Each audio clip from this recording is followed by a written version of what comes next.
भगवान की बातें इस YouTube चैनल पे कुछ एपिसोड्स से हम दुख और सुख के संबंध में बातें कर रहे हैं।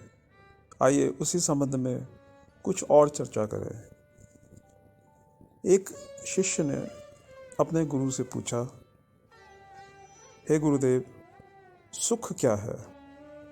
उनका एक बड़ा ही सुंदर उत्तर था, दो दुखों के बीच में जो अंतराल है उसको सुख बोलते हैं।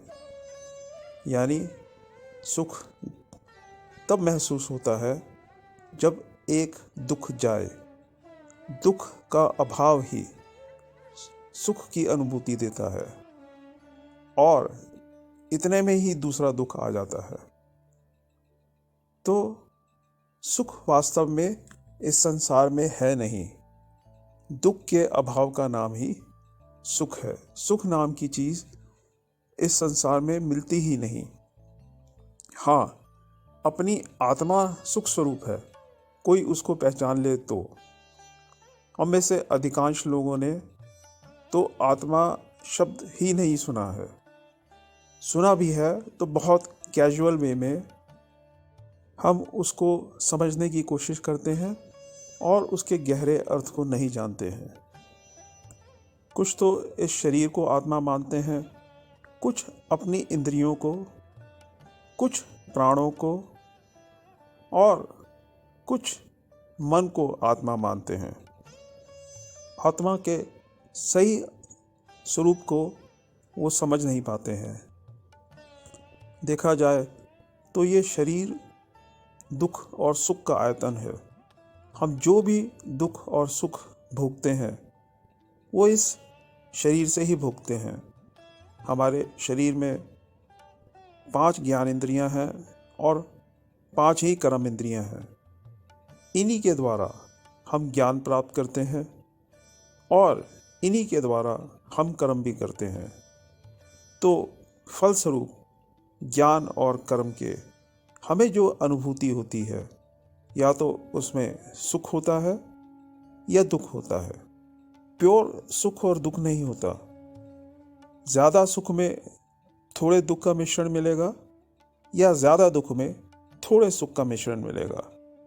हाँ, किसी किसी अवस्था में सुख की मात्रा बहुत होती है जिससे कि दुख की अनुभूति कम होती है, या फिर दुख की अनुभूति बहुत ज़्यादा होती है और उसमें उपस्थित सुख की अनुभूति थोड़ी कम होती है या ना के बराबर होती है।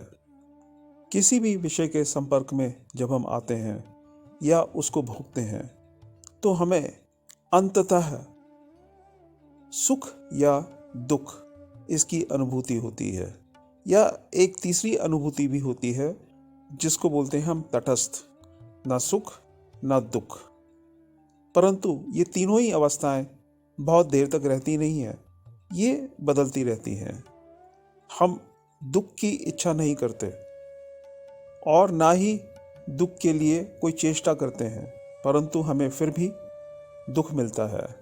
और हम सुख की प्राप्ति के लिए निरंतर चेष्टा करते हैं, परंतु सुख कभी मिलता है और कभी नहीं मिलता। वास्तव में देखा जाए तो सुख और दुख हमारे मन को ही मिलता है, ना तो शरीर को मिलता है, ना ही इंद्रियों को मिलता है और ना प्राणों को मिलता है। हमारा शरीर ही दुखों सुखों का आयतन है, परंतु दुख सुख का अनुभव हमारा मन ही करता है। जैसे अगर हमारे सिर में दर्द हो तो हम दवाई सिर से थोड़ा ही खाएंगे। हमारी टांग में दर्द हो तो दवाई हम टांग से थोड़ा ही खाएंगे। पेट में अगर दर्द है तो हम दवाई क्या पेट से खाएंगे? जब भी दवाई खाएंगे हम मुंह से ही खाएंगे। अगर हमें कोई दृश्य देखना है तो हम आँखों से ही देखेंगे। अगर हमने कुछ सूंघना है तो हम नाक से ही सूंघेंगे। इसी तरह जब भी हम दुखी सुखी होंगे तो मन से ही होंगे। दुखी सुखी होना ये मन का धर्म है। तो अगर हमें सुखी होना है तो हमें मन को ही साधना पड़ेगा। हम नेगेटिव थिंकिंग की बात सुनते हैं, हम पॉजिटिव थिंकिंग की बात सुनते हैं। तो नेगेटिव थिंकिंग से मतलब है हमारी ऐसी थिंकिंग जो हमारा काम बिगाड़ सकती है और अंततः हमें दुख दे सकती है, और पॉजिटिव थिंकिंग जो कि हमारा काम बना सकती है और अंततः हमें सुख दे सकती है। अब देखो, हम जब नींद में चले जाते हैं तो हमारा मन सो जाता है और काम करना बंद कर देता है। हमारी इंद्रियां तो वैसी की वैसी रहती हैं, आँख, कान, नाक सब स्थूल अवस्था में वैसे की ही वैसे रहते हैं। हमारे को कोई अगर सुषुप्ति यानी गहरी नींद में या बेहोशी में कष्ट आए, अगर हम जागे ना, तो हमें उस दुख का कोई अनुभव नहीं होता। क्यों नहीं होता? क्योंकि हमारा मन उस समय है नहीं मतलब जागृत नहीं है। हमारे शरीर में वो प्रत्यक्ष नहीं है, वो लेटेंट फॉर्म में है।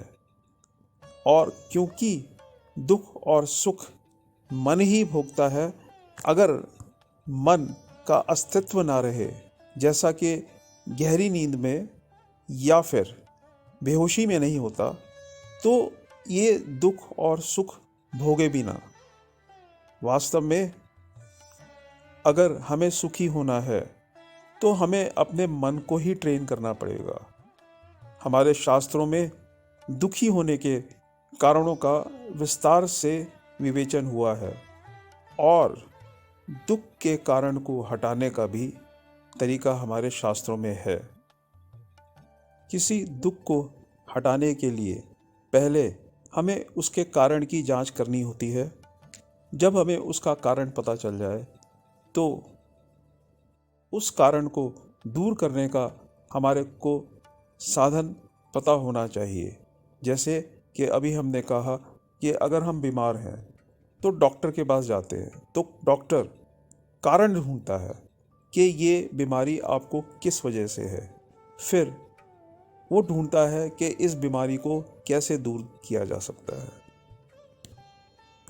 ऐसे ही संसार की जो वस्तुएं हमें दुख देती हैं, उनको हटाने का माध्यम भी संसारी ही हो सकता है। परंतु हमारा शास्त्र ये कहता है कि इन सब दुखों के जड़ में तुम्हारा अपना अज्ञान छुपा हुआ है।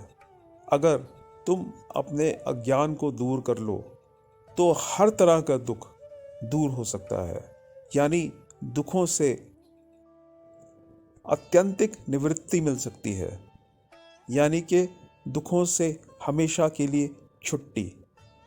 और जो शेषतः रह जाता है वो सुख है।